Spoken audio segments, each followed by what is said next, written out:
This is our Suburb Trends report for February 2022. We'll be looking at where prices are moving across the country, either up or down, and why they're moving. And in this episode, we'll be discussing build to rent or multi-family dwellings and the potential impact on mum and dad high-rise investors. We'll also talk to Kent about his new win-loss ratio. Can't wait for that one. Welcome to The Elephant in the Room. This is the podcast where we love to talk about the big things in property that never usually get talked about. I'm Veronica Morgan, real estate agent, buyer's agent, co-host of Foxtel's Location Australia, and author of Auction Ready. And I'm Chris Bates, mortgage broker. Before we get started, I need to let you know that nothing we say on here can be taken as personal advice. We always recommend you engage the services of a professional. Don't forget that you can access the transcript for this episode on the website, as well as download our free full or forecaster report, Which Experts Can You Trust to Get It Right? theelephantintheroom.com.au. This month, we've asked Kent to look into one often touted solution to housing affordability, build to rent. It's a significant sector in some overseas markets, and if it takes off here, like it looks like it will, it could change the property investment landscape for many existing apartment owners. Kent, can you kick us off briefly by explaining how you've tackled this challenge? Yeah, so I looked at the multifamily marketplace a few years back, and it's that's what it's called in the United States, multifamily dwellings. And we're adopting the term build to rent, but one of the same thing. And the study back then was quite enlightening. There were over, again, this was a few years back, there were over 2.8 million multifamily dwellings nationally in the US. But in the last 10 years, if you look at some of the approvals, building approvals throughout the UK, the US, and now Australia, this is a big thing. This is a really significant growth sector. So there is no doubt it's going to be a very significant part of the property landscape in Australia. So what I've been doing is watching the news feeds. I've been looking at a website called The Urban Developer, which is a terrific site. And it seems to me that every second or third post that comes out seems to be referencing build to rent. So it's going to be quite a significant part of the landscape. So what I wanted to cover today is to discuss, where are these things going? Where are we seeing some of the approvals? And it appears to be that many of these buildings and approvals are going or being planned for some of the higher density locations. And it's quite interesting. So if we pick on a Fortitude Valley, or if we pick on some of those inner city suburbs in Melbourne, they're building these in locations that are already high vacancy, high risk for investors. So that was the theme for today. Which begs the question, why are they building them where there's already oversupply? And this is something I just don't understand. Do you have an inkling? I would have imagined that you would have much better options.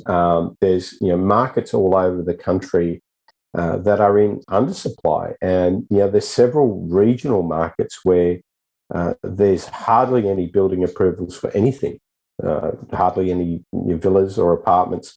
Yet we've got vacancy rates well and truly holding below 1% all year long. So to me, I look at it and say the go-to seems to be these city locations, but the yields and overall market opportunity and risk seem so much better not in the high density city locations at the moment. So maybe they know something that we don't know. Yeah, I think probably need to find somebody to interview on this, because I feel like they must. Like either they're all drinking the same or eating the same hash cookies, or do you know what I mean? Like it's like they all subscribe to some belief that, I don't know, seem to contravene the evidence that we see. I mean, I look anecdotally, and honestly, this could just be it could be a wrong assumption, a wrong opinion. Like for instance, you look in places like Waterloo, or you look in Docklands in Melbourne, right? And pre-COVID, because I haven't travelled to these places since COVID, but a lot of serviced apartments are in those areas. And I think of one developer in particular, Meriton, who would build these huge buildings and then run a serviced apartment business. Now, I don't have any evidence here. I could have made completely the wrong conclusion, but I seem to think I think, oh, why are they running serviced apartments in these areas? Can they not sell enough of the apartments that they've built? Like, is it a design? Is it designed to allow them to hold them for that 5 years for capital gains? Is it GFC? What do you call it? GST? I don't know. And maybe I should just ask the question rather than formulate these opinions myself. But is there something in the fact that these are corporate landlords effectively? You know, they're actually the developer and the builder and then the corporate landlord. It's sort of the same thing in a way, but are they just holding off until is a market for whatever it is they've built? But build to rent is a totally different model where basically it's a bit like owning an office tower, isn't it? Yeah, it is interesting, but I think it's driven by the yield. So it may be an interesting way to say this. You know, the very smart operator, be it Meriton, have been doing part build to rent for a long time, no doubt. So, you know, we all know that they've got a fairly large rent roll. So, you know, it's not an entirely new thing for Australia. So I'll wrap myself over the knuckles on that. Has been done, but it's been done for proportions of the buildings. And I think that ability to drip feed the market, control how much goes on depending on what the demand is, and you know, days of market, inventory levels, and price movement.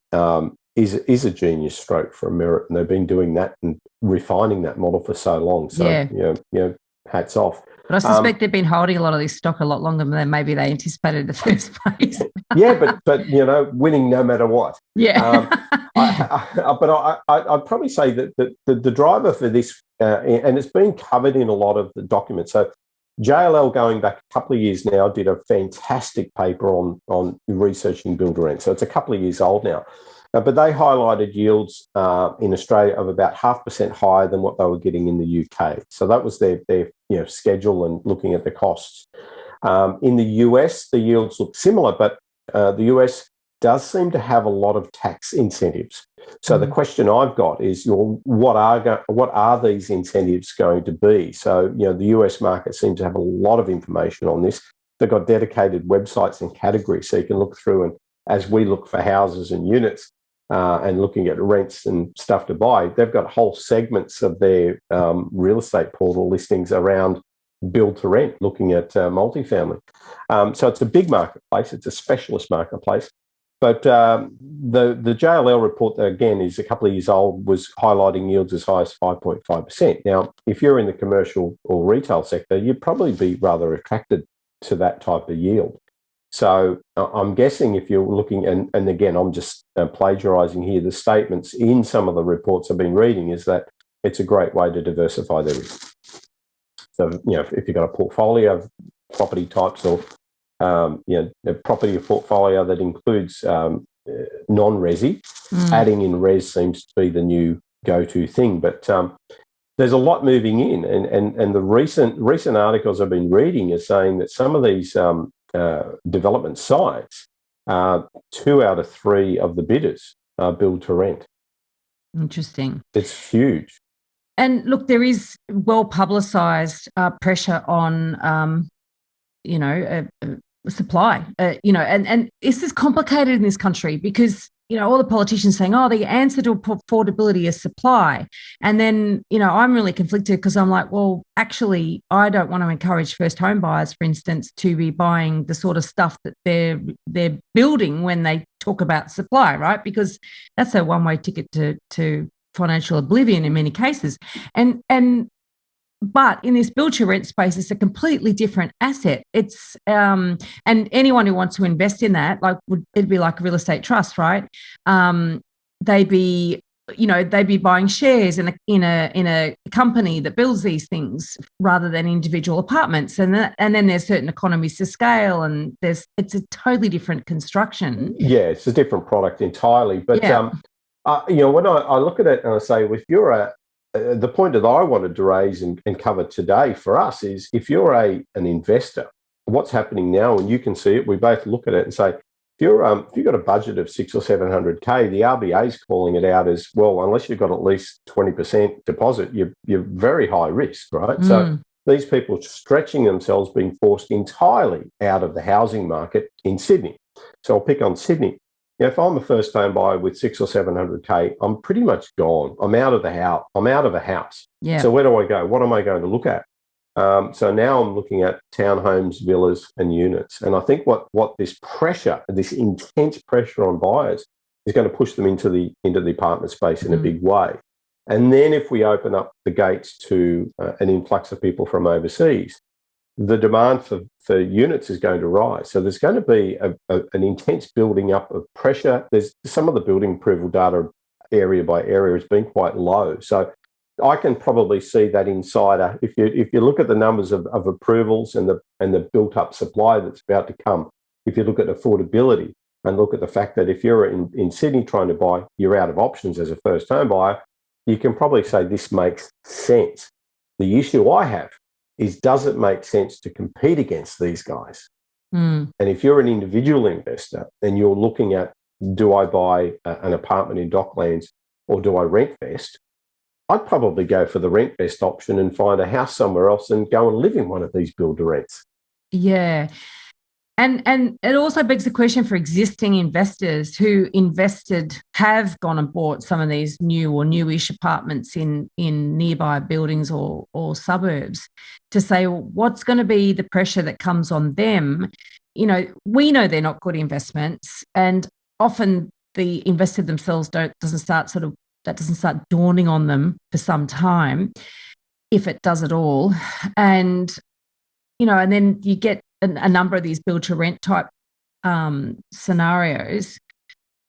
Is that going to attract tenants away from the individually held mum and dad investor apartment? Are the build to rent models going to offer more in terms of, I don't know, community facility? What are they going to offer that's different to attract? And I know we interviewed Adam Hurst, who was back then the GM of Mirvac build to rent, and that was just before they released their first complex a couple of years ago now, if you want to go back to that episode. And there was some interesting things that we did talk about there as to how they're going to attract and hold tenants. But so that offers that permanency for tenants who want long-term leases. The mum and dad investor locking a tenant in for a 5-year lease, well, that sounds like a good idea. But then what if you want to sell? What if you want to move your daughter or son in there? It takes away the flexibility that a lot of people will like in a property. And the build to rent won't have that problem. They want long-term tenants. And I'm looking at some of these development plans and looking at an outline of some of the projects, and they look good. If you are going to rent, I'd prefer to rent there. Yeah. So they're going to be a formidable competitor. They're also built, and one of the things I remember Adam saying is that they use quality of finish is different because they're building as owners. They're not building to get rid of, to pass the buck on to the next owner. They don't care if the carpets only last 2 years. They tiled floors, for instance, so they build with durable materials. So there's a difference in the upkeep of these properties, and there's quite a number of differences that will, it'd be interesting just to see as time goes on how that unfolds. Well, I think a lot of them will have on-site managers, and so I think going through that routine of reporting a problem and then going through the managing agent to the landlord and back again. I think a lot of those processes are going to be much more streamlined.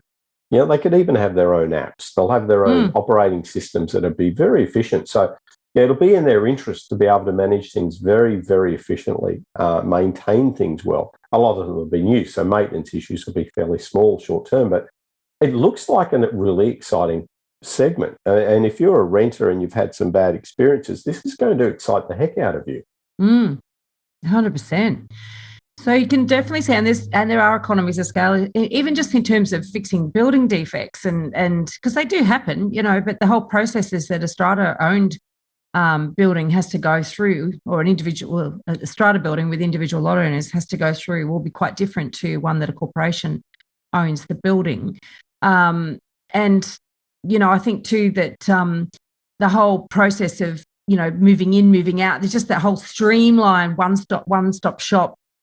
Yeah, you can definitely see how there'd be some issues or attractions, I guess, for tenants. So from an investor's point of view, if you to invest in apartments, because I'm not suggesting that all apartments are going to be bad investments, it really does bring front and foremost the need to choose your location very, very well, the need to be really aware of the scarcity aspect, as in what potentially could come on and compete with your property, and what do you offer, what does the building offer, what does the location offer, that can't be replicated. And I think that these are really important comparisons, because even if you're talking about a big building with loads of facilities, you know, for an individual investor to buy into a building that offers those facilities and might be attractive to tenants, that comes at a cost. Strata levies are higher, you know, yeah.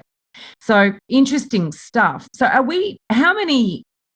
there been any, is there any data actually with how many buildings are currently out there available? I mean, they take a while to get going, don't they? I mean, they do. So again, the only statistic I had was from this JLL report, which is a couple of years old. So I reckon it's certainly underestimating the volume. So I'm just trying to find I'm just flicking through it on the screen here just to try and pull it out. But yeah, it wasn't as big, but again, you can kind of see if you look at the trend lines of what's happening in the UK and the US, the last 10 years has exploded. And as I said earlier on, 2.8 million dwellings in the US under this multifamily. And that will probably be a figure because that's a couple of years old when I did that. That's probably going to be wrong. I just pulled that out from an old report I had this morning. So, yeah, it's going to be a fairly sizable percentage. But in Australia, just trying to work, I can't see where it is, the exact statistic. I don't think the numbers look quite big. What they did, or found something interesting, the number of units expected for the initial phase, 150 to 450.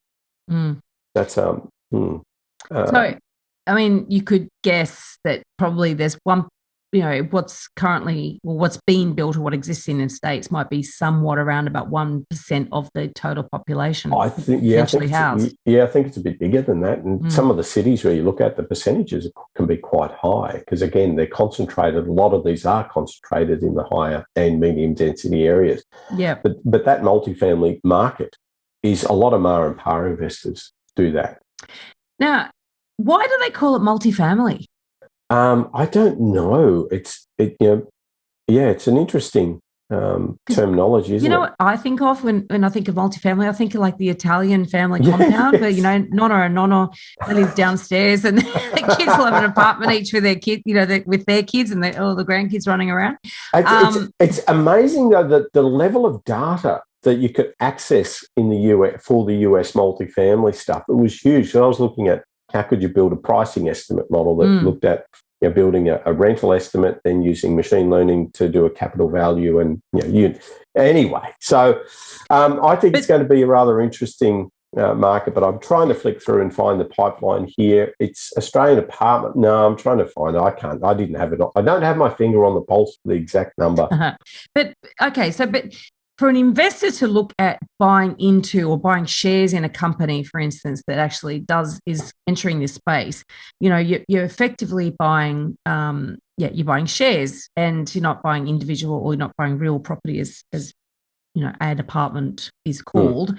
The yield is very, very important, and as part of that investment, and you're effectively buying into a company. So it's a different thing. Yes, sure, the company may have assets that are buildings that house people, but it is a totally different set of criteria that you would use to decide whether you purchase that sort of asset or shares in that asset versus if you're going to buy an individual apartment yourself.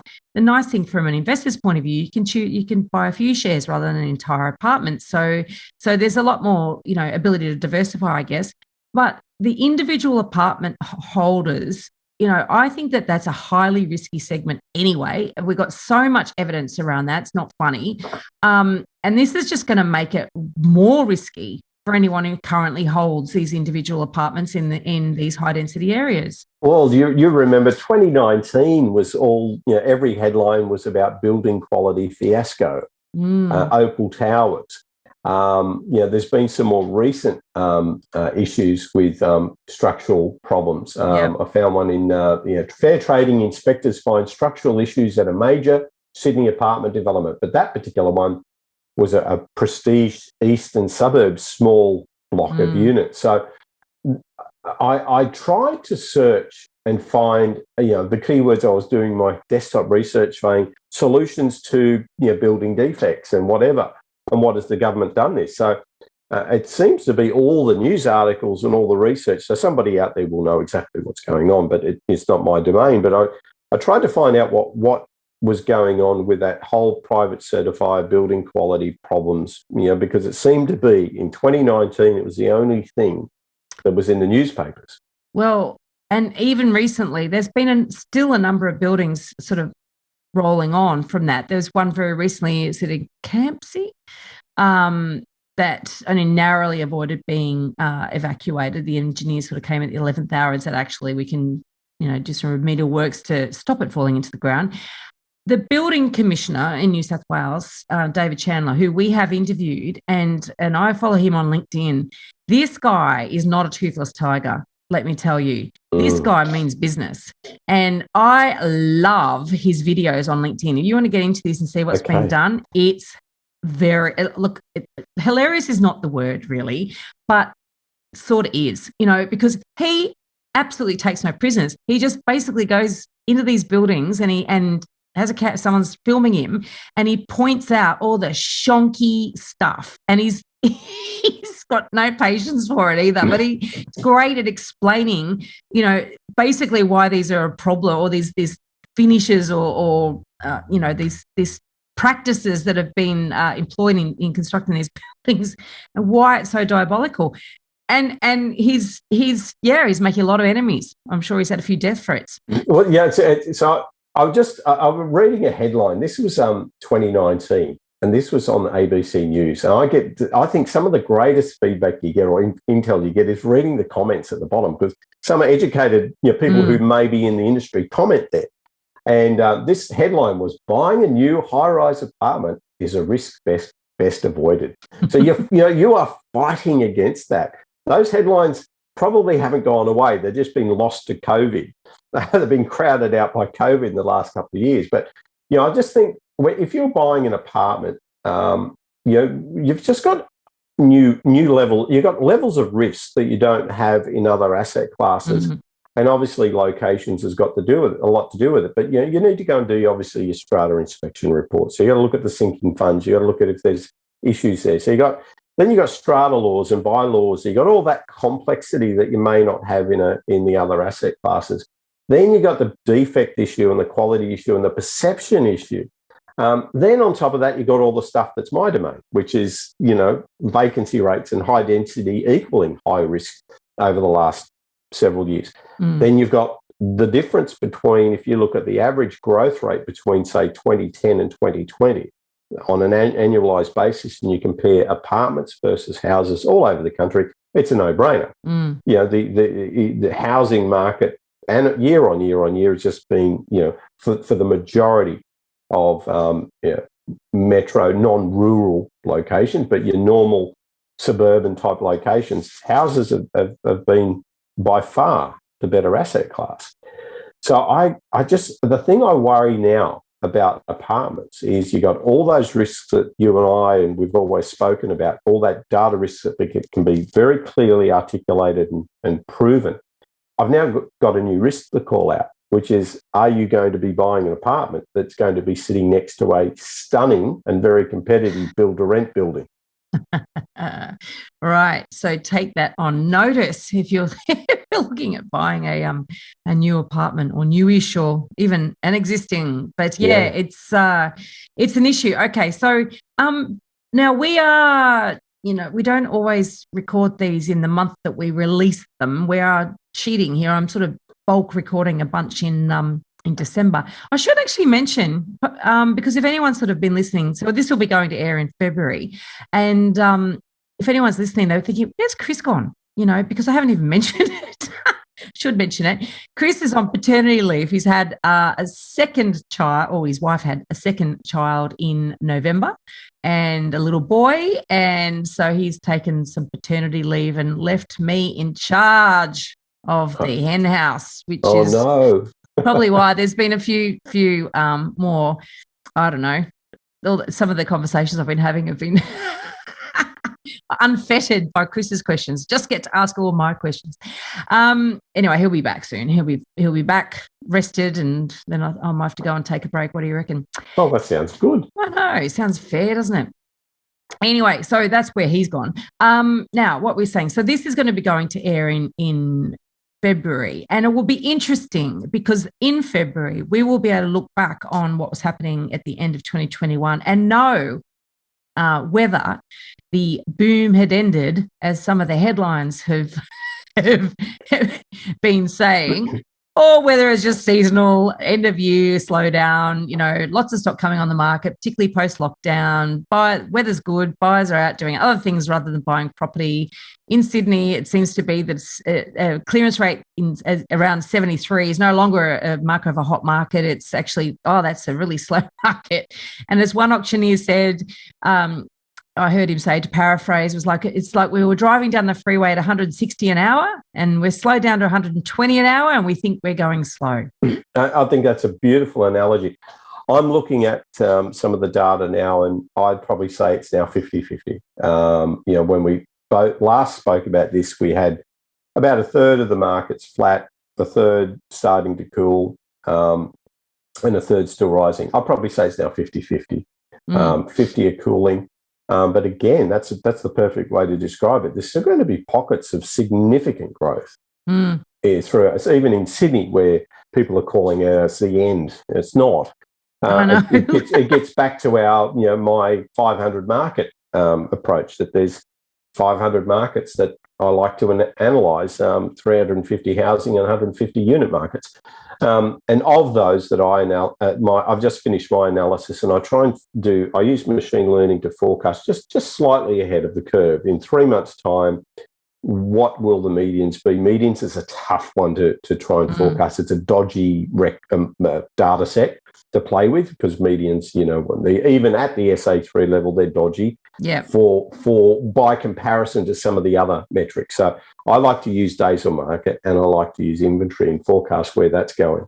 Then what I say is, hey, if the median looks like it's going down and inventory is going up and days on market's going up, it just gives me a better sense. Extra tick. Yeah, it's an extra tick on the analysis. So at the moment, I would say half of the markets that I'm analysing are saying the same thing.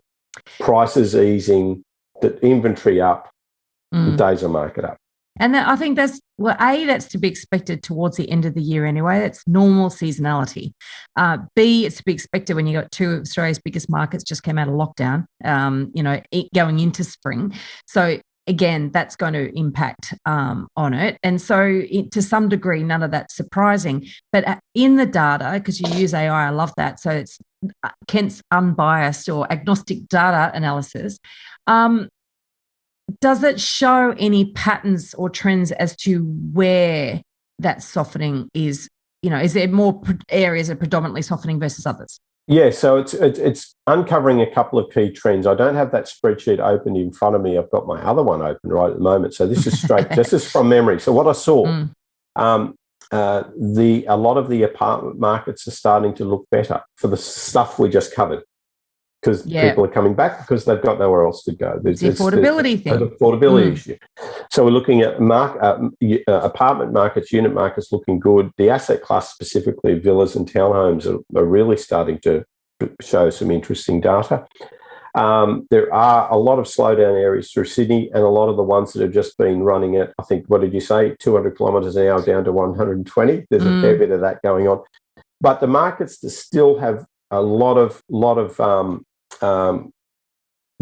ahead of them are still some of these regional commutable type locations, and anything you could consider affordable, air quotes, affordable in the cities. Yeah, okay. So, and this is a danger for the affordability push, because when people start looking for using that word affordable, particularly when they're investors, they often buy dud assets in dud locations, because there's this belief with Australians that property is the best place to invest their money.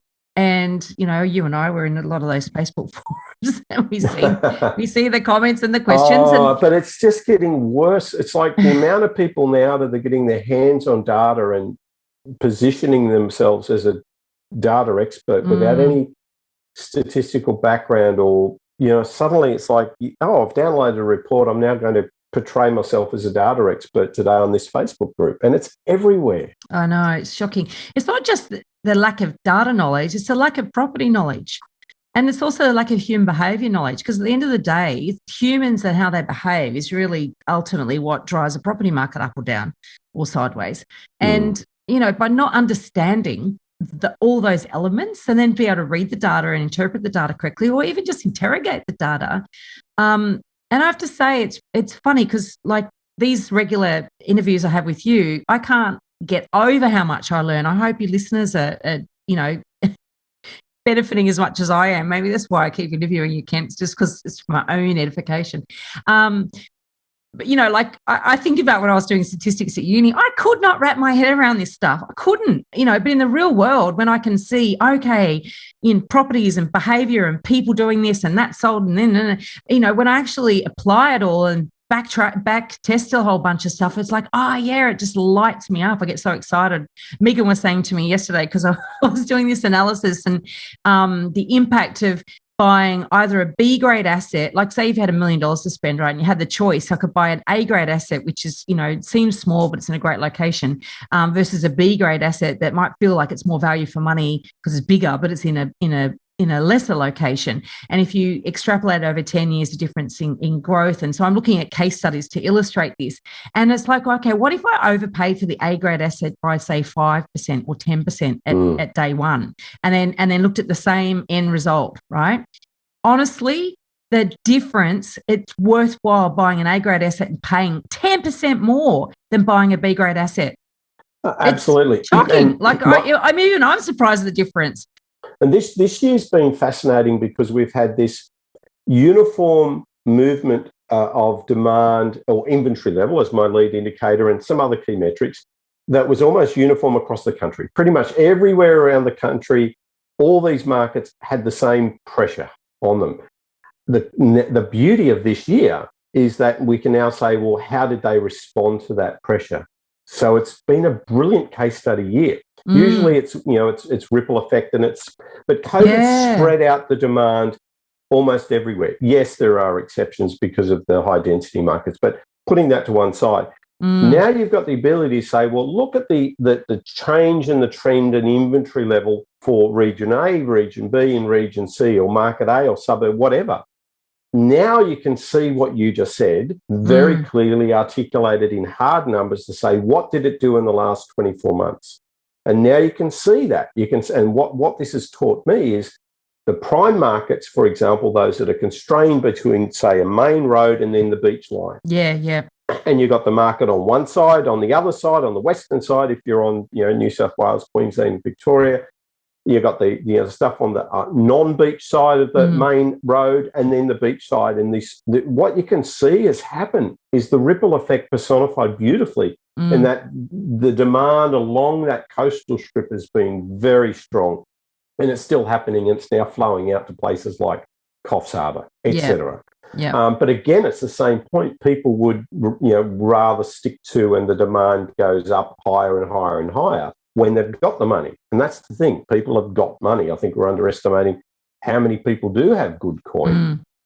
So what's the fascinating about that is a time, like timed data or time series data would be really interesting, because then you could start to see, well, where instantly gets an uplift versus what's the second best, what's the bridesmaid suburbs. And people go, oh, the ripple effect, that's a really good thing. It's like, sort of, if you truly understand in a sort of in a condensed period of time how somewhere is a second choice and why it's a second choice, then you know why basically people, when stock levels rise, when things slow down, when money's scarcer, those second choices go to the bottom of people's lists. They go, no, why would I buy there? Why are they the second choice? Yeah.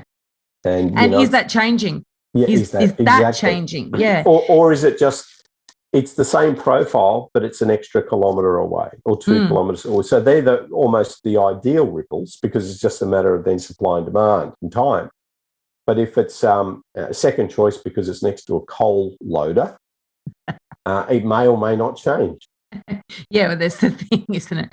Now, one of the things that you've been working on, which is I was quite excited about, because what we're talking about here is that not everybody makes money in property. And in fact, in a rising market, I guess what you've been sort of, I guess, highlighting, I don't know, in some of our previous episodes, is that when everything's rising, it doesn't all rise equally. Some places and some properties will rise a lot and others will rise, and then everyone will think they've done well because it rose, but they won't actually compare. They won't say it could have done better or why didn't it do better. There's none of that interrogation of the data once again.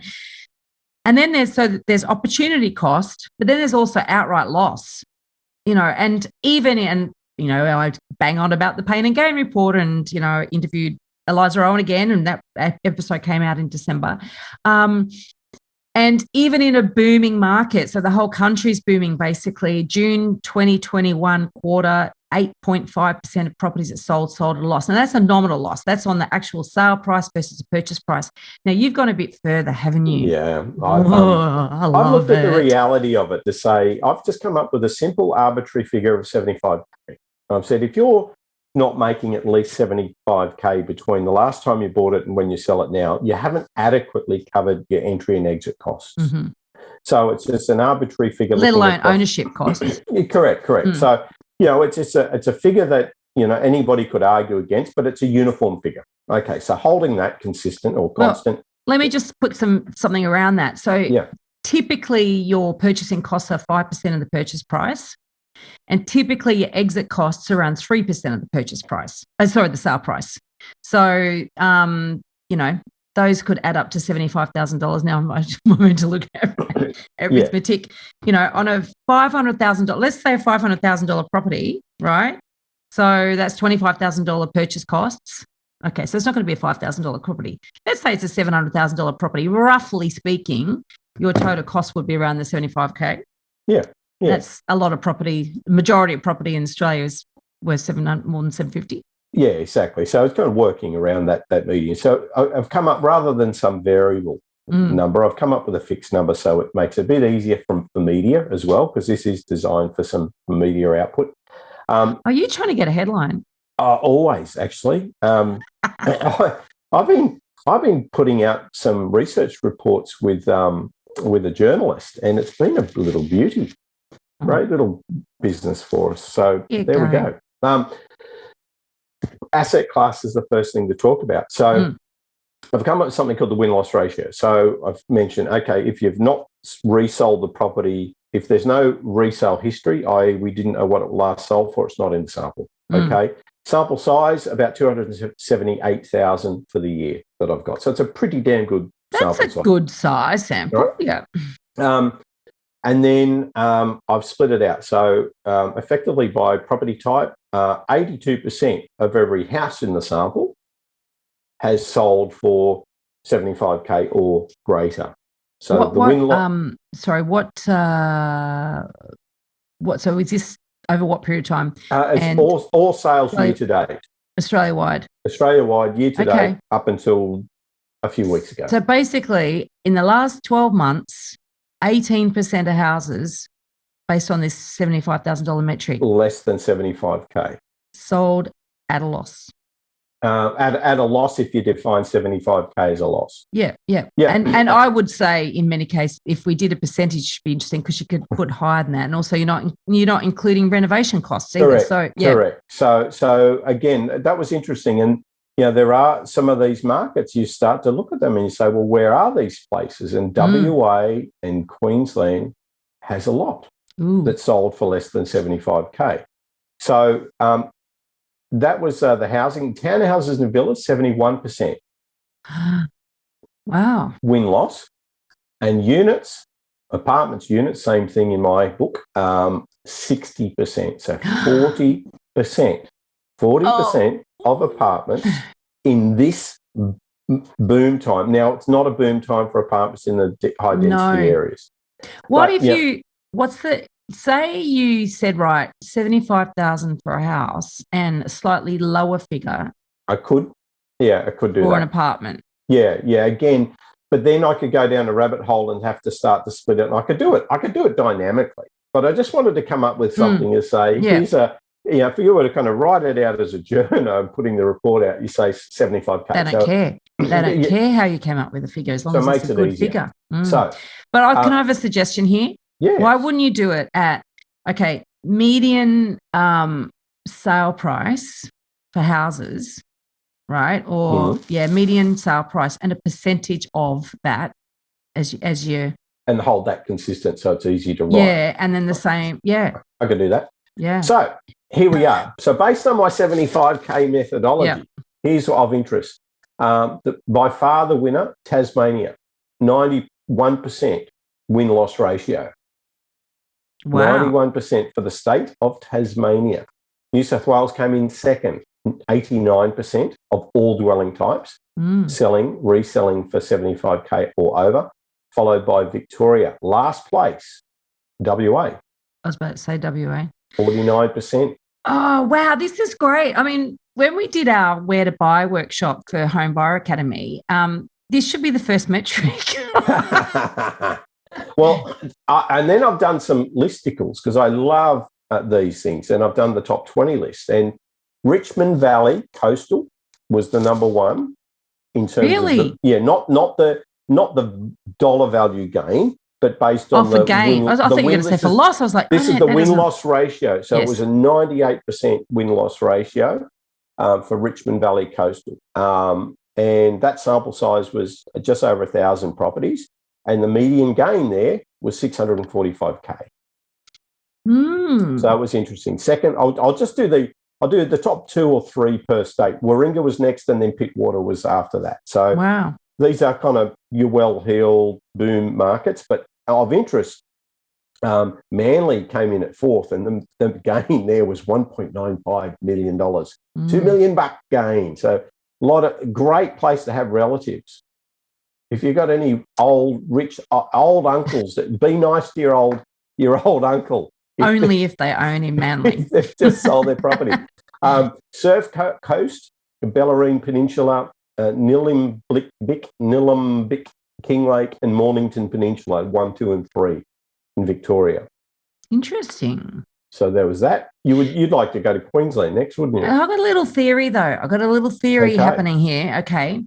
The peninsulas, they're very much that second home. Melburnians having their second home would be down one of those peninsulas. The northern beaches. Remember the northern beaches after the GFC? Right? Oh, yes. Every second house had a for sale sign on it, and they had a for sale on it for a long time. Did St Ives. St Ives went through a real... Snives, did it? Snives did, because whenever there's that finance, because I think back then, back in the 2000s, every time the financial markets had a hiccup, St Ives had a bit of a blip in its market. The conniption did it. Well, I'm probably making an assumption there might have been a lot of people leveraging mortgages to buy shares or whatever. Maybe, yeah. There you go. So in those northern beaches, depending on when people bought property, there's a long period of time where they did nothing. Yeah. And those are areas where really had a massive increase in value, in price increases as a direct result of COVID. Yeah, well, people are saying, I'm just going to go and live now in the upper northern beaches. Well, because I can work from home. I don't have to worry about getting a bendy bus for 2 hours to work. Yes, look at that. And this is the thing. Before then, people would move to Avalon, and then I'd speak to some local agents, and they'd say, look, about half the people that move here, you turn around and go back in a year because it's just too far. And you'd be better off going to Central Coast where you get a train. Exactly. You read my mind. You'd rather go and live in the Central Coast. You could save $1 million and save half an hour a day. Yeah. So therefore, I'm just querying those particular locations at the top of the list because they are very, very positively impacted by COVID. If we can rule out those ones that we know are a bit of no-brainer COVID impacted, what sort of what's the next tier? Or some others. Yeah. Coffs Harbour was pretty good. So I'll stay in New South Wales. So Coffs Harbour did quite well, but what's happening? Coffs is one of those markets now. So the Coastal. people in the forums, they're all kind of starting to, hey, where do I go next? The next Byron Bay. Where do I go? Where do I go? So Coffs, but the numbers for Coffs look really positive. And if you pick your suburb well, so it looks good. Walcombe Hills, right? Southern Highlands. So again, you could argue that's in your COVID piece, right? And then number 8, Blue Mountains. Okay, yeah. Blue Mountains, bit COVID-y too. Bit of COVID, I could get away. Bit tree change. Leichhardt. Leichhardt. All right. I sold too early. And then and Leichhardt had just made just over $1 million, and Eastern Suburbs North, okay, the ritzy Eastern Suburbs North, we had just over 1,200 in the sample, 96% win-loss ratio, held for 8.65 years from the sample, $1.86 million average median gain. All right, so you basically the sea tree change There's within a 2-hour commute of a major city. Most of them are like that. I've got to say, a lot of them fit that bill. Okay, so let's go the other end of the spectrum. You want to talk about the losers? I want to talk about the losers. The bad guys. The bad guys. Okay, so we've got the sad regions, guys. the bottom 20 SA3 regions with the worst win-loss ratio. Okay. Now, some of these, effectively, the median loss was just zip. The median ended up nothing. And I think there's something in that people are happy just to sell for what they bought it for. And I think it's a psychological thing. So that's an interesting statistic. I don't want to lose money. I don't want to sell for it. Yeah, but you did lose money, even if you started for the same price. Exactly. But there's this sort of, it's loss aversion. Yeah. And most of the medians in this top 20 list actually were 0. Wow. Which is interesting. Okay, so the median win-loss, 0. At the period owned? The period owned, I'm now switching. So most like how many years did it take him to get nowhere? 7.89 over the 20 regions. So what is a region? It's an SA3. Yeah, got Statistical area 3. Anyone listens to the show knows it's my go-to. Yeah. Goldfields, WA. Cool. That's me. I'm just going to have to say, I don't know if you could. Is that your phone ringing? Did you hear that? No, I didn't. I heard it in my ear thing. So it's like, oh gosh, I had it on silent, but it's gone through the Mac. Oh, it's weird that. So WA Goldfields, followed by Queensland Burnett. Now Burnett, I think. Do you know where Burnett is? No. Burnett's kind of up near Bundaberg, but inland. Okay. Mining, is that the primary? Yeah, I could probably. I'm trying to zoom. I've got the map here, but it's a PDF map, so I'd need to. Yeah, probably. I'm just going to say yes for the sake of it. So no doubt, probably is. WA Belmont, Victoria Park, WA Midwest, WA Bunbury. But here's one that's interesting. So all of those first all look like your mining counts. Okay, all WA. All look like your Queensland WA. But here's the first one that's number 6 on the list, Perth City. So that's your apartments. And Perth had a vacancy rate prior to COVID, had a vacancy rate at one point up to 20% or something ridiculous. It was high. Oh, yeah. But of interest, WA was late to the party with the crazy market gains and market getting hot. It looks like it might be the first to leave the party based on some of the trends I'm seeing. That's a ripple effect for you, isn't it? Yes. It's at the very end of the pond. Yeah, it's end of the pond. So it's a weak ripple. It was a weak ripple. Yeah. Weak ripple. So I couldn't say that 5 times fast. So, it is interesting. But, Brisbane, all the usual suspects are there. So what if I were to summarise that loss, the win-loss ratio, the ones that have performed poorly, most of these, some of these, they're all, 46%. So more than half of the properties in the last 12 months in these regions are selling at less than 75K gain. And one of the things that I'm seeing in a lot of those forums is people talking about WA. Oh, we should be, it's got to come good. That sort It's scary. And look, there seems to be, I don't know if I'm just noticing it more now, but there's more and more people actually getting on a soapbox and saying silly things about the marketplace. And it's just unfiltered. It's out in these forums. It's being heard by thousands of people. I know. And it's absolute SH1T. It's heartbreaking, actually, if people do actually take it. I saw one person saying, here's my formula, use, step one, step two. You know what his step three was? Use your gut feel. Don't use data, use your gut feel. That was his number three. So this was an advisor. This was a buyer's agent advising people on where to buy. And his third point was, don't use data, use a gut feel. Go, you good thing. Anyway, yes, shouldn't be allowed to call themselves buyer's agents. Number seven on the bad list, are we? We're still on. Okay, so we've gone through Bunbury, Perth City, Eyre Peninsula, and Southwest, South Australia. All right. And number 8 was Gladstone. Famous mining town. Number 9 was infamous. Townsville. But Townsville's an interesting one because there's been a lot of good data turning out with Townsville. But again, you just got to look at these places that are fairly remote cities and have a dependency on heavy industry and or mining. I mean, Townsville was touted as, I remember some years back, it's going to go off because there's an airport and there's a this and there's a that and all this infrastructure, blah, blah, blah. And then I've met more than one self-managed super fund investor who got spruiked into buying some apartments in Townsville and, ended up basically 6, 7, 8, 9 years after buying it, realising they've done nothing. Awful.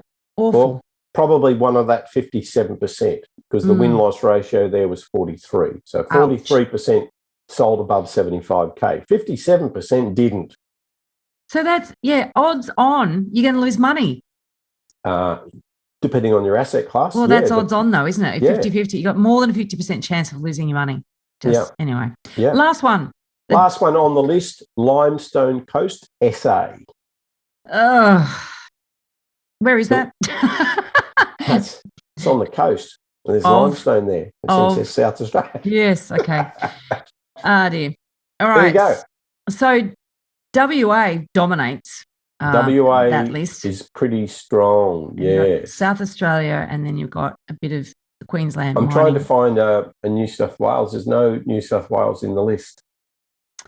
And listen, this is interesting too because, once again in these forums, you go, I'm not going to invest in, I don't know, New South Wales, Sydney, whatever, Melbourne, because it's had its run. It's just like markets don't just have one run. They just... Well, we've said this. Remember, if you look at the eastern suburbs through the long, long period where you've gone through some serious recessions, we're not just talking people who've entered the market in the last 20 years. We look back 30, 40 years. I was looking to buy an apartment in Coogee and I did the deep dive analysis and, what happens in these gold suburbs, these gold areas is they just flatten in the really, really hard times. They don't have to sell. Don't have to sell. And interestingly enough, and I was actually listening to one of your Suburb Trolls episode, quite a serious one actually, where you were talking about the gap between, the privileged investor who can afford to buy A grade, and if you're looking at that coastal strip versus the investor that is driven to find affordable areas, affordable locations, affordable types of properties, and that gap is getting wider. It's like decoupling. It's like it's two different markets. It's really scary. So if you're a young family and you've got $700K budget, you've got the RBA banging on rightfully saying high risk. So you've got all these pressures. And so what am I going to do? What do I either rent or do I go and buy a house in one of these areas or do I go to an apartment? And so you're being squeezed and the pressure and the risk just because you're not from a wealthy family. You don't have to be wealthy, but just a family that's going to give you a leg up. If you're in that category, you are up against it because now we're creating intergenerational risk. Yes. Because you don't have the privileges that your parents had to go and buy in a 10K from the city spot for a reasonable price. You're now buying in a 200K from the city at an affordable price, or buying an apartment. Yeah. And that worries me. And I just don't think governments are fronting up. They're effectively leaving it back. What a nice segue back to, they're leaving it to the build-to-rent sector to fix it, you know? Well, yeah. And in fact, I was thinking the segue back to that as well, in the sense that from an investor point of view, if you can't afford to buy an A-grade quality asset, and that is expensive, and I've said many times, investing in property is, rightly or wrongly, it's a rich man's game, a rich person's game, right? Because you do need to have a good income to better sustain and support, you know, the ownership costs of an A-grade asset. And so maybe the build to rent will offer an safer potentially, and this is definitely not an endorsement or a recommendation, but potentially the build to rent may offer a less leveraged, less risky way to invest less amount of money in the property market for those who can't afford to buy A-grade assets. So potentially there's an opportunity there that, you know, we'll have to keep an eye on. Yeah, or it gives you a better option to be a stable rent investor. Absolutely. Yeah, and that's my angle on all this. Is I would personally rather live in a long-term lease in a really well-designed, well-managed build-to-rent property, and buy something in a good spot. You know, if I had $1 million to spend and I wanted to live in the city, I'd probably do that and go and spend $1 million somewhere else, up and down the coastline somewhere. I'm inclined to agree. Well, thanks, Kent. That's been a great chat and some excellent insights. Can I ask, next time we meet, and so we're doing this slightly less frequently, so every 2 months. Now, I think what would be really good to talk about would be, how about we do a Q&A on, because we see these forums, everyone's asking, where should I buy? And they ask, well, you know, I've heard X location is a great place to invest. How about we do a Q&A, location-based Q&A? So listeners, send in your questions and we'll do Kent's data-driven Q&A, location Q&A. Suburb karaoke. Suburb, that's what you call it. That's so much catchier. So it's an elephant suburb karaoke, right? Send in your questions, listeners, about your locations, and we'll do data dive on them. Very good. Excellent. Thanks. Thank you. If you're looking to buy your dream home or an investment property in Sydney's inner west, eastern suburbs or North Shore, my team and I can help you buy without regrets. Reach out via my website, gooddeeds.com.au. If you're looking to buy your first home, thinking of upgrading into a new one, or purchasing an investment property anywhere in Australia, my team would love to carefully guide you on this journey. And most importantly, get the finance right. Reach out via our website, wealthful.com.au. Thanks for joining us. We'd love to see you again. And remember, don't be a Dumbo.